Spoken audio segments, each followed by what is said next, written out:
بسم الله الرحمن الرحیم. نن زموږ د طریقة العصریه د اولې حصې الدرس الثامن والعشرون یعنی 28 نمبر درس دی او په دې 28 نمبر درس کې موږ تمرین شروع کړو. د مخکې درس کې موږ د تمرین 2 سوالونه حل کړه او نن آخري دریم سبق ته په تمرین کې موږ لرا کړی دی کمل العباره.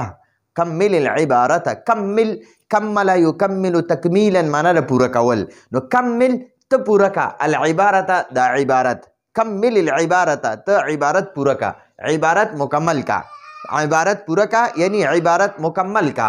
نو یو طرف ته مونږ لا یو دوه ټکي راکړي یا خالد یا انت یا خالد تفتح الظرف دومره پورې کتاب کې راکړي دي. نو دا بیا ته نور پوره کې. نو شاته مونږ اولنې سبق یعنی دویم سبق په دې کتاب کې ویلو هغه کې مونږ دا پوره ویلو. صحیح ده جی. نو انت یا خالد اے خالد ته تفتح الظرف لفافه کولاوي. ظرف لفافه ته وایي خط چې پکې پروتي هغه لفافه ته تفتح معنا ته کولاوي الظرف لفافه. انت یا خالد اے خالد ته تفتح الظرف لفافه کولاوي وتقرأ او تلولي ته وایي الرساله خط ته لفافه کولاوي خط تروباسي او هغه وایي.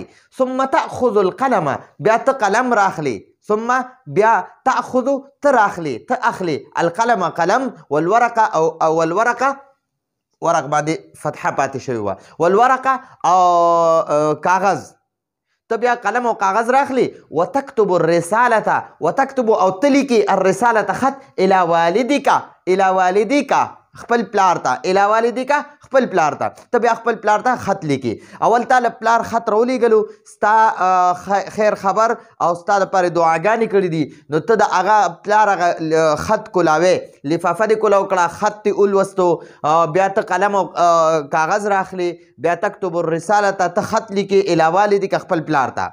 ثم تدعو بیا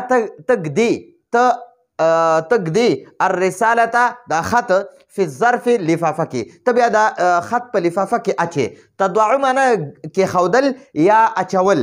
نو لفافه کې خودل یا په لفافه کې اچول دواړه معنی کولی شي. ثم تدعو الرسالة بیا ته خط اچي خط ګدي في الظرف لفافه کې في الظرف لفافه کې وتكتب او تلیکي علیه په هغې یعنی هغه لفافه باندې العنوان پته ته بیا په هغه لفافه باندې پته لیکي وتكتب علیه العنوان او بیا ته په هغې باندې پته لیکي.